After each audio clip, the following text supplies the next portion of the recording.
Hi, and thanks for logging on to this week's Elon Local News web exclusive. I'm Brianna McClelland. And I'm Alex. Here are the stories we have for you this Thursday, January 8th. The cold never bothered me anyway. That probably wasn't what you were thinking on your way to class this morning. Elon was frozen over this morning, just like most of North Carolina. You're looking at video of some serious snow in western North Carolina. Temperatures started out in the single digits today, and students stayed bundled up all day with the high only reaching 27 degrees. Weather forecasters are calling it an Arctic blast, and much like last year's polar vortex, we can expect some freezing temperatures this winter.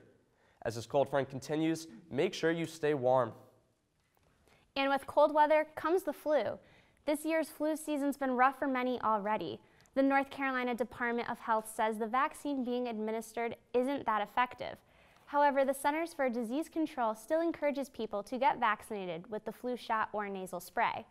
Other healthy habits to prevent the flu include washing your hands, covering your mouth when you sneeze or cough, and staying home if you are sick. While these tips might sound obvious, they go a long way in preventing the virus from spreading. If you have flu-like symptoms such as 100-degree or higher fever, runny nose, a cough, a sore throat, seek medical attention on campus at the health center or at any other medical provider. Also, check with the health center on when you can get flu shots this winter, as most insurance companies do cover the vaccine. This winter term health services is open Monday through Thursday from 8:30 to 5, Friday from 8:30 to 4, and Saturday and Sunday from 11 to 3. With the turn of the new year, Elon has been recognized for record-breaking numbers in study abroad. Roughly 1,000 Elon students and faculty are all over the world this January. This month alone, there are 36 international abroad programs as well as 5 Study USA courses. One of these 3 winter term abroad programs is in France, where the search for 2 brothers wanted in connection with Wednesday's terrorist attack in Paris has turned into a massive manhunt. The attack was targeted at the office of French satirical newspaper Charlie Hebdo. According to the Associated Press, 12 people were killed in this shooting. The Global Education Center sent out a statement on the incident via email to students and parents saying, quote, "I want to encourage you to go about your regular routines and continue to discover your surroundings, bearing in mind any advice or guidelines from your faculty and guides in the U.S. Embassy." The class of 2015 graduates in less than 6 months, and we now know who will be giving their commencement address. Elon parent and nationally acclaimed political analyst Charlie Cook. Elon's 125th graduating class, which includes Cook's son Jeff, will graduate under the oak Saturday, May 23rd. Cook is the editor and publisher of the Cook Political Report. He came to campus last fall to speak to Elon students about his predictions for the 2014 midterm elections. If you're planning on living off campus for the 2015 fall semester and are an underclassman, the first deadline for applications is tomorrow.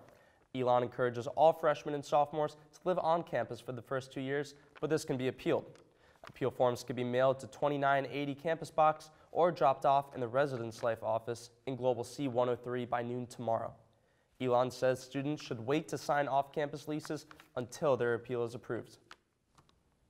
This morning, University Athletics released the 2015 football schedule.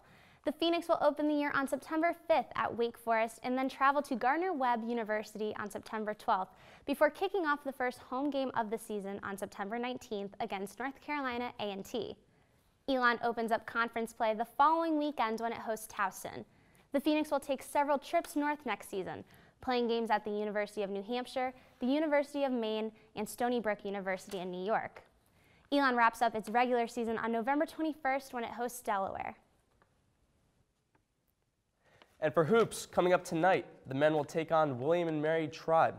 Men's basketball holds a 9-6 record this season and is 1-1 in conference play. And Elijah Bryant's really playing well for the Phoenix right now, too. Well, that's all we have for you this week. For all the latest news, you can always find us on our website, elonlocalnews.com, or you can follow us on Twitter at elonlocalnews. And tune in next Monday at 6 p.m. for the first ELN night show of January term. Have a great rest of your week, Elon.